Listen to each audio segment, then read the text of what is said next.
Hello' everyone, মোৰ চেনেলটোলৈ অহাৰ বাবে আপোনালোক সকলোকে বহুত ধন্যবাদ আৰু ভিডিঅ'টো চাই থাকক আৰু যদি ভাল পায় চেনেলটো ছাবস্ক্ৰাইব কৰি দিব।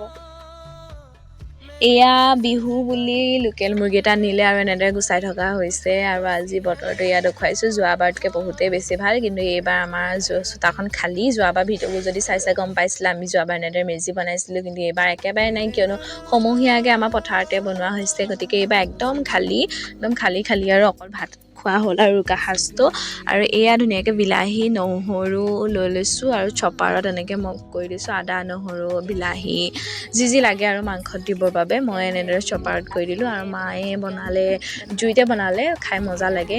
কেনেকুৱা ধুনীয়া হৈছে খাই, দেখিয়ে আচলতে গম পাইছে চাগে ন, টেষ্টি হৈছিলে খাই। আৰু এইপিনে মাছো এনেদৰে ফ্ৰাই কৰিলে, মাছো অনা হৈছিলে, মাছ মাংস ইমান দুইটাই আছিলে। আৰু এয়া ভাত খাবলৈ বাঢ়ি ল'লোঁ ধুনীয়াকৈ। মই বাৰু দাইল ভাজি বেছিকৈ নাখাওঁ, গতিকে এয়া এনেদৰেই খালোঁ।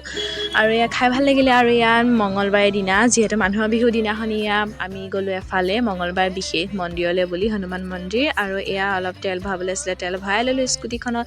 আৰু এয়া ৰাওনা হ'লোঁ মন্দিৰলৈ বুলি ভাবিলোঁ আপোনালোককো দৰ্শন কৰাই দিওঁ মন্দিৰ ভাগৰ। আৰু এয়া চাকি বন্তি ধুনীয়াকৈ জ্বলালোঁ, হনুমান চালিচা পঢ়ি মেলি এয়া আমি গ'লোঁ অলপ টাউনলৈ, বজাৰ কৰিবলৈ আছিলে, বজাৰো কৰিলোঁ। বাকী বিহু শুভেচ্ছা যাচিলোঁ। অন্য এটা নতুন ভিডিঅ' লগ পাম। থেংকছ ফৰ ৱাটছিং। বাই বাই।